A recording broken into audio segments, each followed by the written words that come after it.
नमस्कार, न्यूज 18 राजस्थान में आप सभी दर्शकों का स्वागत है। आपके साथ मैं हूं आसिफ और आप देख रहे हैं महारो राजस्थान। बुलेटिन में बात करेंगे सीएचए की, जिनके अंदर अब इंसाफ की आस जाग गई है। फिर बात करेंगे कहां हुआ मौत पर बवाल, साथ ही दिखाएंगे आपको कहां सवारियों को लेकर संग्राम हुआ, जबकि बात पानी की भी करेंगे, जिसके लिए सड़क पर लोगों ने हल्ला बोल किया। आखिर में बात होगी आग के तांडव की।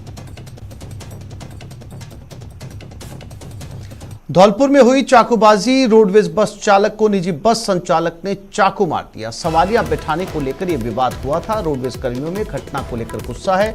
रोडवेज कर्मचारियों ने सड़क पर जाम लगा दिया। निहालगंज पुलिस ने समझाइश कर जाम को खुलवाया। रोडवेज बस स्टैंड का यह पूरा मामला है। और इसी खबर पर ज्यादा जानकारी के लिए बात करते हैं हमारे धौलपुर संवाददाता हरिवीर के साथ। हरिवीर, पूरी घटना क्या हुई थी जिसको लेकर इतना हंगामा खड़ा हुआ?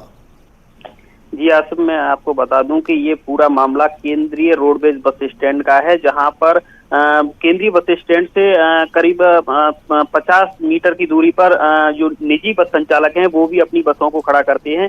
जैसे ही ये रोडवेज बस चालक है अपनी बस को लेकर बसेड़ी जा रहा था, तो उसने सवारियों को बिठाने के लिए रोडवेज बस के स्टैंड के सामने ही उसने आवाज लगाई, जिस पर निजी बस संचालक था वो भड़क गया और उसने रोडवेज जो चालक था उससे गाली गलौज की। उसके बाद में हाथापाई भी हुई और उसके बाद में उसने चाकू निकालकर रोडवेज चालक के हाथ में मार दिया और हाथ में मारने के बाद वो मौके से भाग गया। इसके बाद में जो रोडवेज कर्मी थे उनको घटना की जानकारी मिली। उसके बाद में उनमें आक्रोश देखा गया और उन्होंने रोडवेज बस को सड़क पर आड़ा खड़ा करके जाम लगा दिया। जाम लगाने के बाद में प्रशासन मुर्दाबाद के नारे भी लगाए और उसके बाद में जाम की लंबी लंबी कतारें लग गई।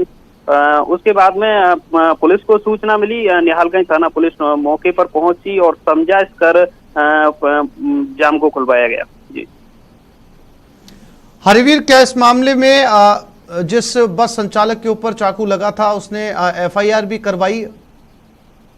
जी आसिफ, मैं आपको बता दूं कि अभी ऐसा कोई एफआईआर वगैरह नहीं करवाई है। अभी थोड़ी देर का ही ये मामला है और आगे पता चलेगा कि ये एफआईआर करवाएंगे या नहीं करवाएंगे।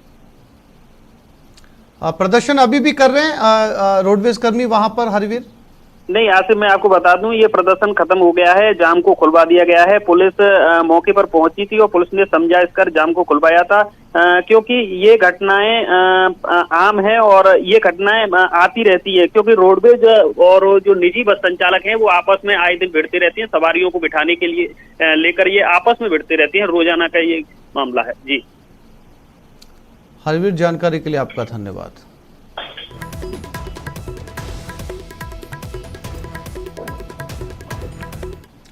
कोटपुतली के प्रागपुरा इलाके के पावर ग्रिड में सीमेंट मिक्सर मशीन की चपेट में आने से मजदूर की मौत के मामले ने तूल पकड़ लिया। इस घटना से गुस्साए ग्रामीण और मृतक मजदूरों के परिजन पावर ग्रिड के बाहर शव लेकर धरने पर बैठ गए। कई घंटों की मशक्कत के बाद विधायक और स्थानीय जनप्रतिनिधियों ने गुस्साए लोगों को शांत करवाया और प्रशासन की ओर से उन्हें भरोसा दिलाया कि पीड़ित को आर्थिक सहायता और नौकरी जरूर मिलेगी। इसके बाद ही नाराज लोग मजदूरों का शव उठाने के लिए तैयार हुए।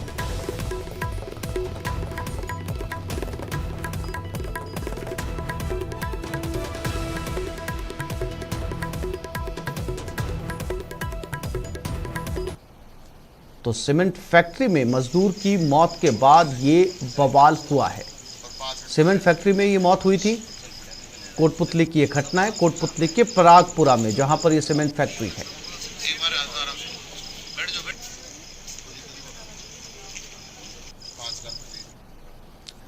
जालोर में सोने के बिस्किट बरामद, युवक से सोने के बिस्किट बरामद किए गए। 250 ग्राम सोने के बिस्किट के साथ इसे पकड़ा गया। करीब 14 लाख रुपए का ये सोना बताया जा रहा है। आहोर में संदिग्ध अवस्था में युवक घूम रहा था। गुजरात का रहने वाला युवक, सोने का बिल नहीं होने पर इसे गिरफ्तार किया गया।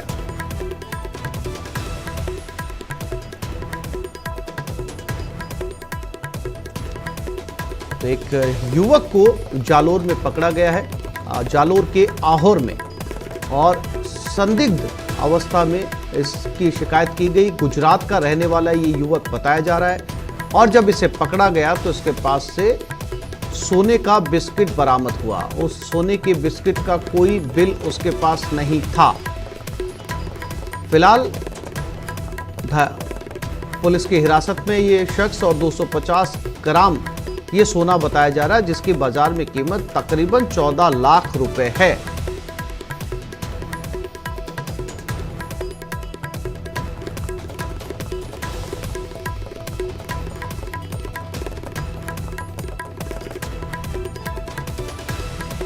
जालोर के आहोर में इस शख्स को पकड़ा गया है, जिसके पास 250 ग्राम सोना बरामद किया गया।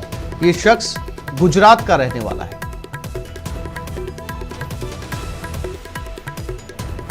और श्याम हमारे साथ जालोर से जुड़ गए, उनसे बात करते हैं। श्याम, कैसे शक हुआ इस शख्स के ऊपर कि ये सोना लेकर घूम रहा है? देखिए आसिफ, और पुलिस रैंडम कर रही थी। इस दौरान वहां पर संदिग्ध अवस्था में ये जो व्यक्ति था ये घूमता नजर आया। ऐसे में पुलिस ने पूछताछ की तो उसके कब्जे में जो है 250 ग्राम सोने के बिस्किट है वो बरामद किए हैं। और प्रथम दृष्टया पुलिस ने जब इनसे बिल मांगा तो इनके पास किसी भी प्रकार के दस्तावेज नहीं थे। ऐसे में पुलिस ने उन्हें पुलिस थाने में बैठा दिया है और फिलहाल उससे उसका ये दावा है कि हमारे पास बिल है, लेकिन पुलिस का ये कहना है कि जब तक इनके पास कोई दस्तावेज आ जाए तो ठीक है, नहीं तो इनके खिलाफ जो है कानूनी कार्रवाई की जाएगी। तो निश्चित तौर से ये गुजरात का रहने वाला है और ये जालोर में किसे सप्लाई देने आया था और किस तरीके का इसका मूवमेंट था, ये सब चीजों को लेकर पुलिस अभी खुलासा नहीं कर पाई है। लेकिन ये कहा जा रहा है कि ये गुजरात का रहने वाला था, यहाँ पर संदिग्ध अवस्था में घूम रहा था और उसके कब्जे से ये सोने के बिस्किट पाए गए हैं। जी श्याम, इस शख्स ने जालोर में जिन लोगों का नाम लिया कि वो यहाँ पर सोना सप्लाई करने के लिए आया था, उन लोगों को पुलिस ने बुलाया, उनसे जानकारी ली कि क्या ये व्यापारी है या कोई तस्कर है? देखिए आसिफ, सोने की बात की जाए तो जालोर में इस तरीके का 2 दिन पहले ही ऐसा एक फ्रॉड हुआ था जिसमें नकली सोना देकर के लाखों रुपए डकार लिए थे। तो इससे पहले भी कई प्रकार के सोने के बिस्किट को लेकर ऐसे मामले सामने आए। ऐसे में पुलिस का ये कहना है कि अभी तक इसने किसी भी व्यक्ति का नाम नहीं बताया कि ये सोना किसको देने आया था, लेकिन उनका ये पुलिस का ये कहना है कि जब इसकी अनुसंधान किया जा रहा है इसमें निकल के आएगा कि आखिर ये जालोर में किसे सप्लाई देने आया था और गुजरात से ये कब आया था। और ऐसे में बड़ी बात ये भी कही जा सकती है कि जालोर में इस तरीके के प्रकरण सामने आने के बाद में पुलिस अभी इंतजार कर रही है कि अगर कोई दस्तावेज मिल जाए तो ठीक है, नहीं तो अग्रिम अनुसंधान किया जाएगा। पुलिस के आला अधिकारी पूरी तरीके से इससे पूछताछ की जा रही है क्योंकि ये लाखों रुपए का सोना है। जी श्याम, जानकारी के लिए आपका धन्यवाद।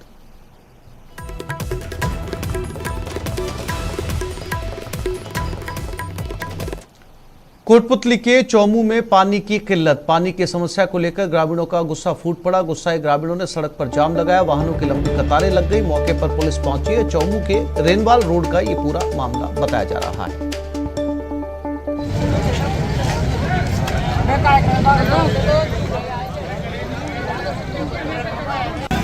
ये तस्वीरें चौमू की, जहां पर लोगों ने जाम लगा दिया क्योंकि इन्हें पानी नहीं मिल पा रहा। पानी नहीं मिलने के चलते गांव वालों ने गुस्सा होकर यहां पर जाम लगा दिया है। पानी की किल्लत से जूझ रहे हैं ये लोग और इसी के चलते सब लोग इकट्ठा हुए और जाम लगाकर बैठ गए। कोटपुतली के रेनवाल की ये तस्वीरें।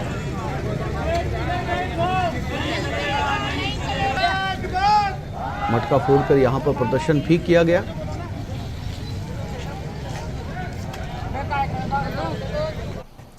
और जोधपुर पुलिस ने बदमाशों का गांव में जुलूस निकाला। चेराई गांव की गलियों में बदमाशों का जुलूस निकाला गया। गांव वालों में बदमाशों की दहशत कम करने की कोशिश की गई। दुकानदार को धमकाने का मामला है। पुलिस ने 3 आरोपियों को गिरफ्तार किया है।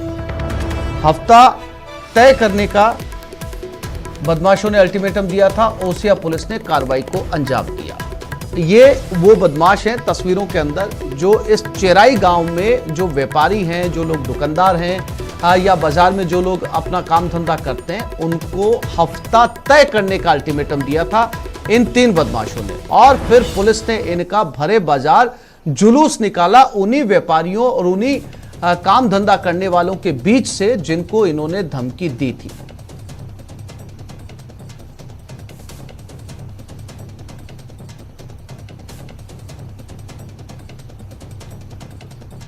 और ये तस्वीरें, पूरा बाजार जो पिछले काफ़ी समय से दहशत में था क्योंकि बाजार वालों को ये शिकायत थी कि ये बदमाश उन्हें धमकी दे रहे। चंद्रशेखर व्यास संवाददाता हमारे साथ जुड़ गए। चंद्रशेखर, किसी फिल्मी दृश्य की तरह ये तस्वीरें लग रही हैं। पहले ये धमकी देते हैं कि इन्हें जो है वो पैसे दिए जाएं, और जब व्यापारी पुलिस से शिकायत करते हैं तो पुलिस इनका तमाशा उन्हीं व्यापारियों के बीच बाजार से निकालती है। कुछ जानकारी मिल पाई कि ये बदमाश कौन थे, कब से धमकी दे रहे थे? देखिए, ये बात करें तो ओसिया थाना क्षेत्र में स्थित जो चेराई गांव है, वहां पे एक व्यापारी था जिनको प्रकाश विश्नोई, मांगीलाल विश्नोई और कैलाश विश्नोई नामक स्ट्रीट सीटर उसे लगातार धमका रहे थे। और उन्होंने ये धमकी दी थी कि अगर आज शाम तक हफ्ता तय नहीं किया तो उसकी दुकान को पेट्रोल से जलाकर खाक कर देंगे। व्यापारी ने जो ओसिया थाना अधिकारी सुरेश चौधरी को इस बात की शिकायत की, जिस पर उन्होंने त्वरित कार्रवाई करते हुए इन तीनों को गिरफ्तार किया। इनके कब्जे से पेट्रोल की बोतलें भी बरामद होने की सूचना है, जिसके बाद चेराई गांव में सबसे पहले इनका जुलूस निकाला गया। इसके साथ ही पूरे ओसिया की हर गली में इनका जुलूस निकाल करके आमजन को संदेश देने का प्रयास किया गया है कि चाहे कितना ही बड़ा स्ट्रीट सेटल या डॉन क्यों न हो, उससे डरने की जरूरत नहीं है। आप पुलिस के पास आइए, आपके जो है मामले का निस्तारण किया जाएगा और ऐसे जो बदमाश प्रवृत्ति के लोगों को सबक सिखाया जाएगा। कहीं ना कहीं जो डॉन कहलाने वाले है वो आज बिगी बिल्ली की तरह जो है पुलिस घेरे में नजर आ रहे हैं, चेहरा झुकाए हुए चलते नजर आ रहे हैं। जी चंद्रशेखर, जानकारी के लिए आपका धन्यवाद।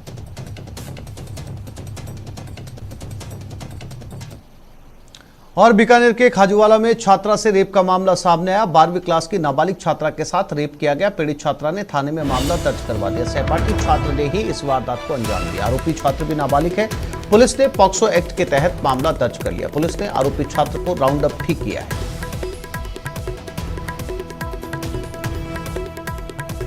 तो 12वीं क्लास की छात्रा ने रेप का मुकदमा थाने में दर्ज करवाया।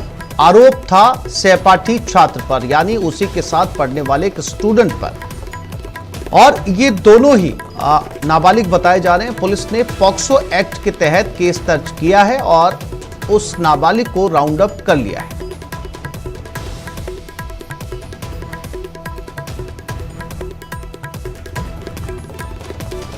बीकानेर के खाजूवाला से खबर सामने आई है, जहां पर 12वीं क्लास की छात्रा के साथ रेप का मामला सामने आया है। आरोप उसी छात्रा के सहपाठी छात्र पर है। दोनों ही 12वीं के छात्र हैं और दोनों ही नाबालिग बताए जा रहे हैं। हालांकि पुलिस ने मामला दर्ज करते हुए छात्र को राउंड अप कर लिया है।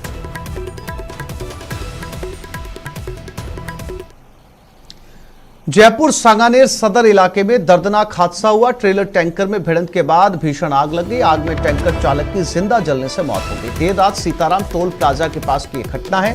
टक्कर के बाद केमिकल से भरे टैंकर में आग लग गई। केबिन में फंसने से टैंकर चालक की जलने से मौत हो गई। 4 दमकलों ने 2 घंटे में आग पर काबू पा लिया।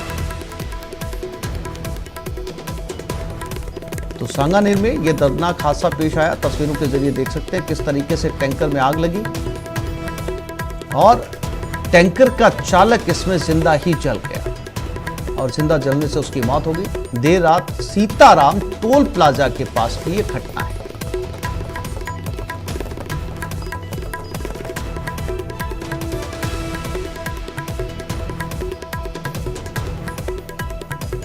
और विष्णु शर्मा हमारे संवाददाता हमारे साथ जुड़ गए हैं। विष्णु, काफी दर्दनाक हादसा था जिसमें टैंकर चालक बाहर तक नहीं निकल पाया। कब किस समय ये पूरा हादसा हुआ? क्या वहां पर दमकल समय पर पहुंची थी? विष्णु, ये जो पूरा मामला है ये टॉप रोड का है, जहां पे सांगानेर सदर इलाके में वाटिका मोड़ के पास रिंग रोड पर ये हादसा रात को करीब 2:45 बजे हुआ और टोल प्लाजा के पहले ये हादसा हुआ। इसमें जो केमिकल से जो भरा टैंकर था वो आगे चल रहे ट्रेलर से टकरा गया, जिसके बाद जो है केमिकल से भरे टैंकर में आग लग गई और भीषण आग लगी। इसके बाद सूचना मिलने में करीब 15 से 20 मिनट के बाद मानसौर फायर स्टेशन और सीतापुरा से 4 दमकल की जो गाड़ियां मौके पर पहुंची, लेकिन तब तक आग इतनी भीषण थी कि जो कैबिन में फंसा ड्राइवर था उसकी मौत हो गई। जी विष्णु, जानकारी के लिए आपका धन्यवाद।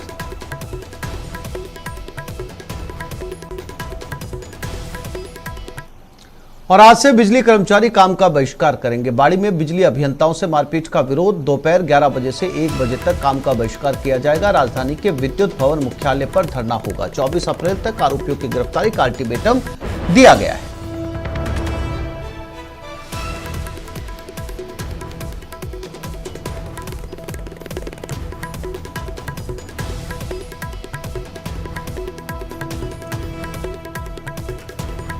तो बिजली कर्मचारी आज से हड़ताल पर जा रहे हैं, काम का बहिष्कार करेंगे। राजधानी के विद्युत भवन मुख्यालय पर यह धरना दिया जाएगा। 24 अप्रैल तक आरोपियों की गिरफ्तारी का अल्टीमेटम दिया गया था और 24 अप्रैल तक आरोपियों की गिरफ्तारी नहीं हुई। बाड़ी में बिजली अभियंताओं के साथ मारपीट की गई थी और इसी के चलते आज ये धरना दिया जा रहा है।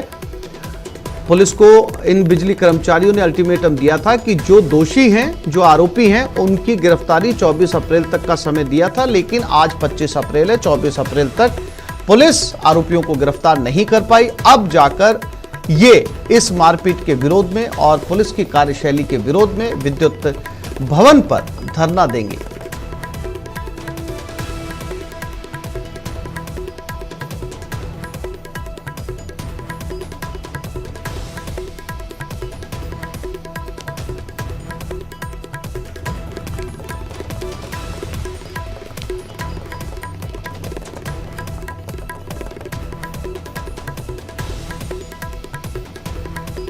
तो राजधानी के विद्युत भवन मुख्यालय पर अब ये धरना दिया जाएगा।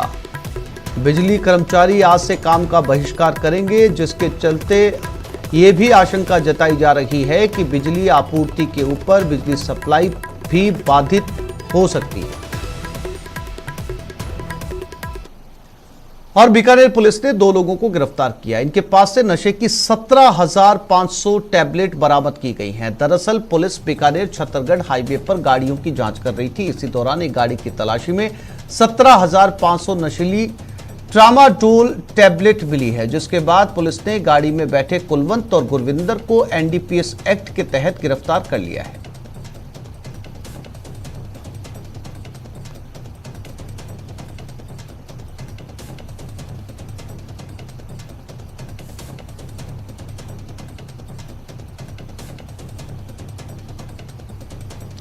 और पेपर खराब होने की वजह से तनाव में आई 9वीं क्लास की एक लड़की बिन बताए दिल्ली से कोटा पहुंच गई। हालांकि कोटा में आरपीएफ बल ने उसे दस्तयाब कर लिया। लड़की का कहना है कि वो बिहार के एक छोटे से गांव की रहने वाली है और अपने परिवार के साथ दिल्ली में रहती है। उसके पिता गार्ड की नौकरी करते हैं। लड़की का यह भी कहना है कि उसकी मां ने कहा था कि अगर वो फेल हो गई तो उसे वापस बिहार भेज दिया जाएगा। इसी वजह से जब उसका पेपर खराब हुआ तो वो चुपचाप घर से निकल गई और ट्रेन में बैठकर कोटा पहुंच गई। रास्ते में टीटी ने जब उससे टिकट मांगा तो वो टिकट नहीं दिखा पाई थी, जिसके बाद टीटी ने उसे आरपीएफ को सौंप दिया।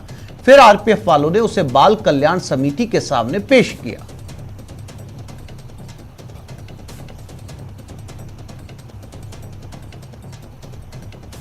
पंद्रह वर्षीय है, दिल्ली की रहने वाली मेरे समक्ष प्रस्तुत की गई, जिसे राजकीय बालिका गृह नानतर में स्थायी आश्रय दिया गया है। बालिका ने काउंसलिंग के दौरान बताया कि वो 9वीं कक्षा में पढ़ती है और परीक्षा के दौरान उसके पेपर भली प्रकार नहीं हो पाए हैं और उसे फेल होने की पूरी आशंका है।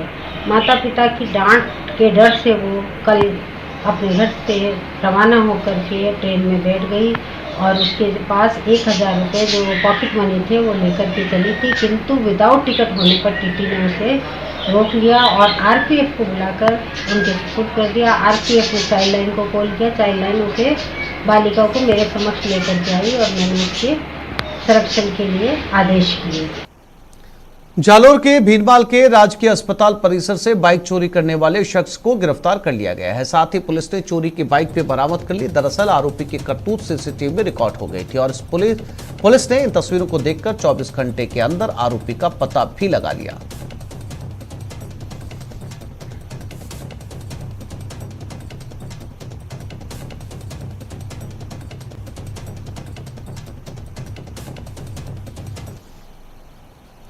कोविड सहायकों का 25वें दिन भी धरना जारी है। शहीद स्मारक पर यह स्वास्थ्य सहायकों का धरना दिया जा रहा है। आज सीएम के ओएसडी से मुलाकात का कार्यक्रम है। एक सीएचए प्रतिनिधि मंडल खाचरियावास के आवास पर भी पहुंचा। एक टीम दिल्ली में गुहार लगा रही है, यानी कि हर दिशा से, हर जगह से प्रयत्न जारी है कि किसी तरह से सरकार इनकी बात को सुन ले। वो सारे जतन किए जा रहे हैं। और जैसा कि कल न्यूज़ 18 राजस्थान ने तस्वीरें दिखाई, जब शहीद स्मारक से कोविड सहायकों की खबर दिखाई जा रही थी, उसी समय एक के बाद एक 4 से 5 महिलाएं लगातार बेहोश होती चली गई। सचिन कुमार संवाददाता जयपुर हमारे साथ शहीद स्मारक से लाइव जुड़ गए, उनके पास चलते हैं। सचिन, लगातार हर दिशा से कोशिश की जा रही है। 25 दिन बीत चुके हैं। एक प्रतिनिधिमंडल जयपुर में डटा हुआ है, एक प्रतिनिधिमंडल दिल्ली पहुंचा है, प्रताप सिंह खाचरियावास से भी मुलाकात की है, और आज जो है वो ओएसडी से मुलाकात है सीएम के। क्या लगता है, ये कोई निर्णायक मोड़ पर पहुंचेगा आंदोलन?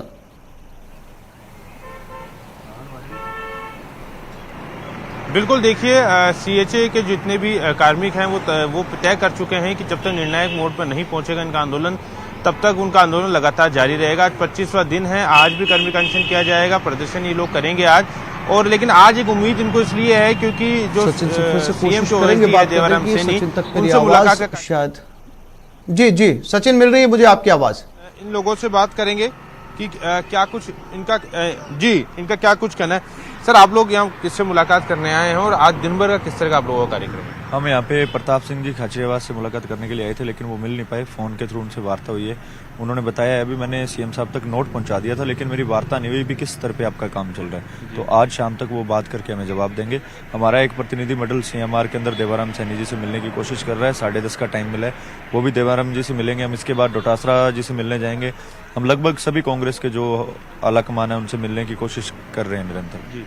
और आज हमारा जो दिन में है रोष प्रदर्शन है वो कर्मिक अनशन के थ्रू रहेगा। हमारे लगभग 50 साथी जो हैं वो आज कर्मिक अनशन पर बैठेंगे एक दिन के। बिल्कुल, आप बताइए कि क्या आज का दिन निर्णायक हो सकता है? आज कुछ उम्मीद है आपको, क्योंकि सीएम के ओएसडी ने आपको बुलाया, उनसे बातचीत है, तो किस स्तर पे बातचीत चल रही है? कोई आश्वासन आपको मिला या कोई सूचना आप लोगों के पास है? वो तो वार्ता करने के लिए बुलाया ओनली कि वार्ता करेंगे, और डिसीजन तो कोई कंफर्म नहीं लग रहा कि इसको हो पाएगा आज। मतलब उम्मीद आपको अभी कम है कि आज कोई निर्णय नहीं निकल पाएगा। और आप सचिन, एक बार ये भी सचिन, चूंकि ये हर दरवाजा खटखटा रहे हैं, सभी दरों पर जा रहे हैं, दिल्ली से लेकर सीएम तक पहुंच रहे हैं, तमाम मंत्रियों से बात कर रहे हैं, क्या इन्हें नहीं लगता कि अगर सरकार इनके साथ सकारात्मक नहीं है या फिर कोई रास्ता निकलता हुआ नहीं नजर आ रहा तो कोर्ट का दरवाजा खटखटाएंगे ही?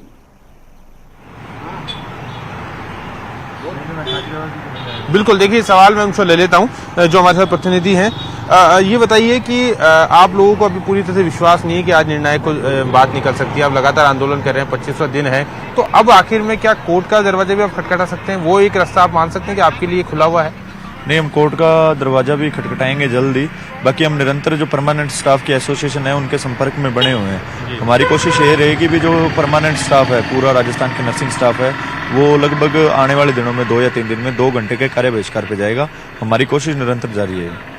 बिल्कुल, तो देखिए कि कोशिश लगातार जारी। कुछ और लोगों से बात कर लेते हैं। आप बताइए कि 25 दिन आप लोगों को हो गए हैं, अभी कोई हल निकलता हुआ नजर नहीं है, आंदोलन लंबा चल सकता है, तो कितनी लड़ाई की तैयारी आप लोगों ने कर रखी है? जी सर, जब तक हमारा कोई फैसला नहीं हो जाता, जब तक सकारात्मक जवाब नहीं मिलता हम लोगों को, जब तक हमारा संघर्ष जारी रहेगा, चाहे 6 महीने चले चाहे 12 महीने चले, हम लोगों को जब तक हमारी सफलता नहीं मिलती तब तक हम पीछे नहीं हटने वाले।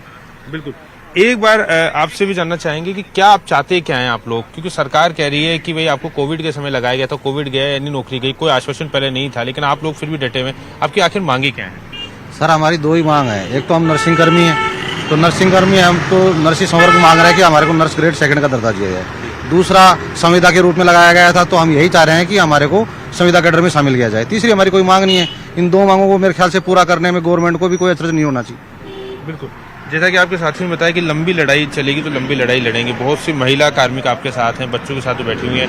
आज भी क्या आप लोग धूप में प्रदर्शन करेंगे? इस तरह का कोई कार्यक्रम आपका? हमारा आज कर्मिक अनशन का कार्यक्रम चलेगा। लगभग 50 की संख्या में जो हमारे साथी हैं वो भी थोड़ी देर में कर्मिक अनशन पर बैठेंगे।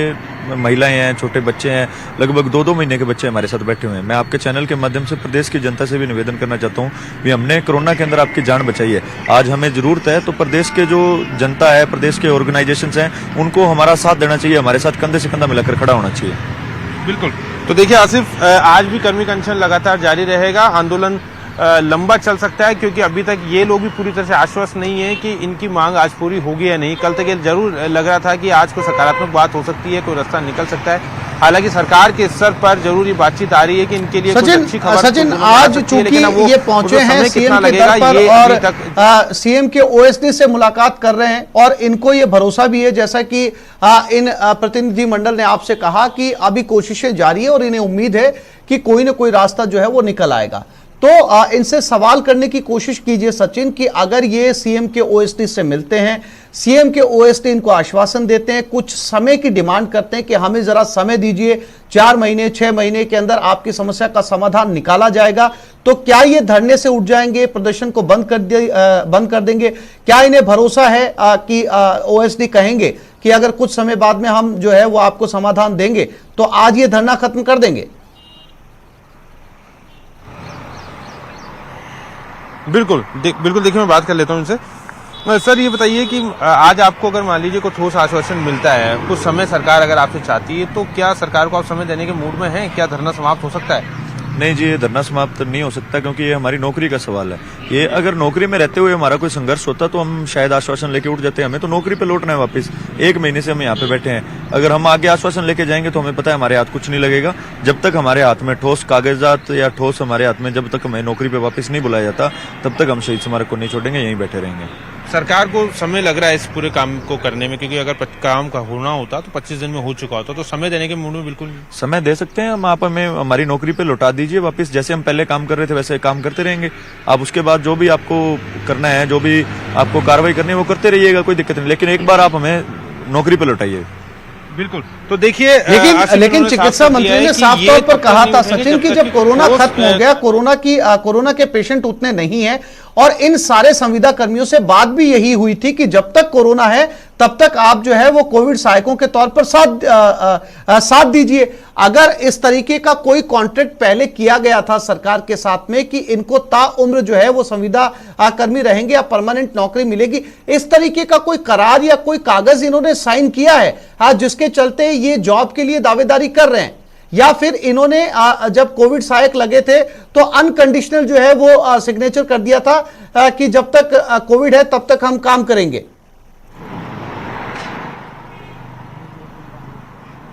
बिल्कुल, देखिए इनकी सेवा शर्तों में यही था कि जब तक कोविड सहायक तब तक रहेंगे जब तक कि कोरोना है। ये बात मंत्री भी साफ कर चुके हैं। एक बार इनसे और बात कर लेते हैं। सर ये बताइए कि सवाल यही है कि जब आप लोगों को लगाया गया था तो ये बात कही गई थी कि जब तक कोरोना है तब तक कोविड सहायक रहेंगे, तो अब किस आधार पे आप लोग जो है अपनी बात मांग रहे हैं? हमें 3 महीने के लिए लगाया गया था सरकार ने। 3 महीने हमने अपनी कोचिंग छोड़ी, सोचा भी जनता की सेवा करेंगे, 3 महीने बाद अपने काम पे वापस हम लौट जाएंगे, जो भी जॉब कर रहा था, जो भी स्टडी कर रहा था। लेकिन सरकार ने अपना काम पूरा करवाने के लिए हमारा जो एक्सटेंशन है बार बार बढ़ाया 9 महीने तक। और सरकार ने हमसे सिर्फ कोरोना का काम नहीं करवाया, सरकार ने डेंगू का, एनसीडी का, वार्डों में मलेरिया का, सारा स्वास्थ्य विभाग का जो पेंडिंग काम पड़ा था वो सारा हमसे करवाया है। और हमसे एक शपथ पत्र लिया गया था भी आप अगर कोई गैर सरकारी या सरकारी संस्थान में काम कर रहे हो तो आपको छोड़ना पड़ेगा, अगर आप उच्च शिक्षा ग्रहण कर रहे हो तो उसको बीच में छोड़ना पड़ेगा। हमने 3 महीने बाद अपनी उच्च शिक्षा छोड़ी है, हमसे स्टाम्प पे लिख के शपथ पत्र लिए गए थे। तो ये तो हमारे साथ धोखा है। अगर सरकार ने हमें 3 महीने के लिए लगाना था तो इतनी भर्ती प्रक्रिया करने की, मेरिट पे भर्ती निकालने की, हमारी नौकरियां छुड़वाने की, हमारी स्टडी बीच में छुड़वाने की जरूरत थी। क्या ये हमारे साथ खिलवाड़ नहीं है? पूछिए, क्या सरकार को पता था या आपको पता था कि कोरोना 3 महीने चलेगा? ज्यादा चल सकता था, कम समय में खत्म हो सकता था, तारीख किसी को नहीं पता थी ना।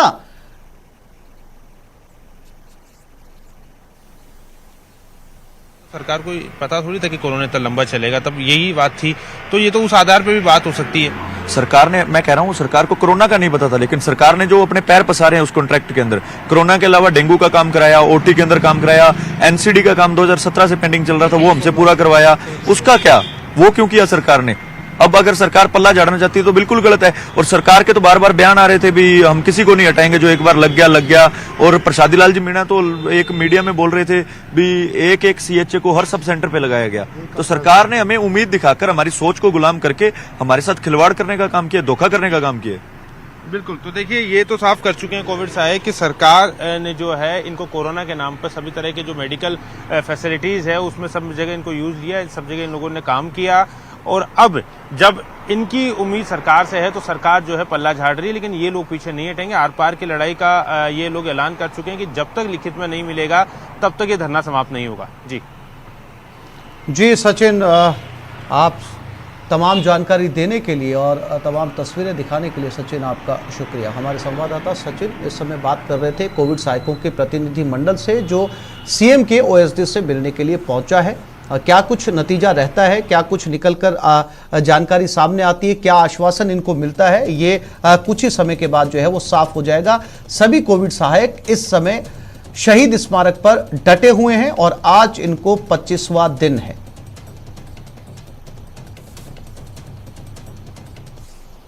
एक छोटे से ब्रेक के लिए रुक रहे हैं, जल्द लौटेंगे।